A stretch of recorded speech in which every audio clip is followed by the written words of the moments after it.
poets for 40 years. Occasionally I feel moved to write a poem. The ones I'm going to read you are from the 1980s, and I was a friend of Milt's, Milton Acorns, and the first one I'll read was on the occasion of the International Poetry Festival in Toronto, which was held May the 2nd to the 9th, 1981. And Milt went to it, and Milt walked out, as Milt was given to do.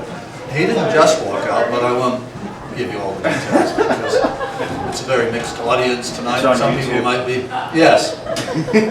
But this is what I wrote. And it was dedicated to James Deal, my great friend James, who, as you know, is Milt's editor, the current new selected. It's called, I call it Lost Poem.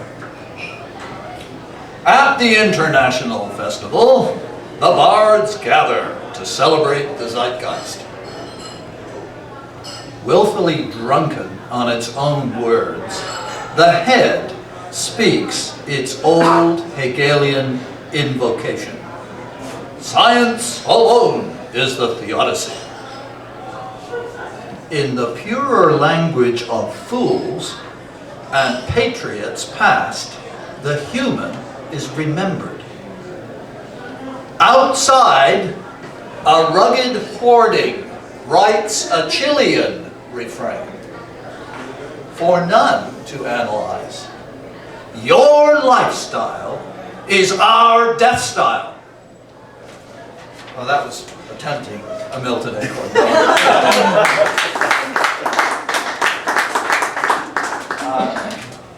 On the second occasion occurred in 1984.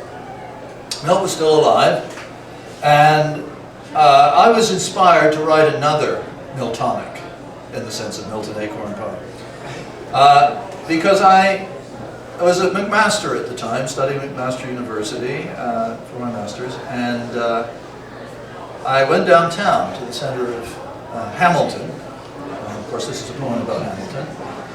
It's called The Rape of Gore Park, Hamilton.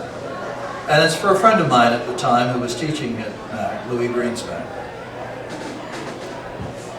And I have to mention to you that the reference to Dr. Tumulty in the second line is to a quack doctor, an American quack doctor, who came to Hamilton in the 19th century and advertised that he could cure women's problems, women's health problems. He then went to London, England, and he was picked up by the police as a suspect in the Jack the Ripper murders, but let go. Now, the Gore Park is right in the center of Hamilton. So this is a poem about Hamilton, for those who know something about it. Who did the deed? The ghost of Dr. Tumulty? Nobody knows. Overnight, it came, the zeitgeist, in the guise of lower-level lackeys of the Parks Department, cutting down trees, uprooting flower beds, set out in 19th century pride around the fabled fountain, scattering hobos and memories back to the beginnings of Barton Township in its mud and swamp and choleric camps, leaving only Victoria parked on her plinth. The citizens are outraged. The Parks Commissioner has posted a reward. The council declares its innocence.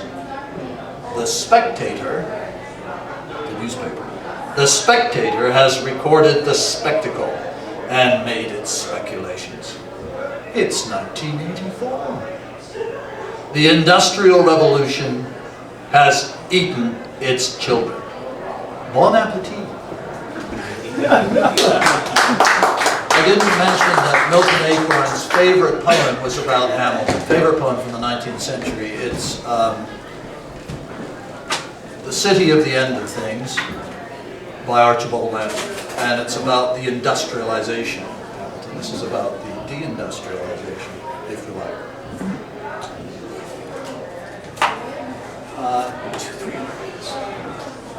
The third one is for Bruce Meyer. Bruce Meyer, the poet and University of Philadelphia.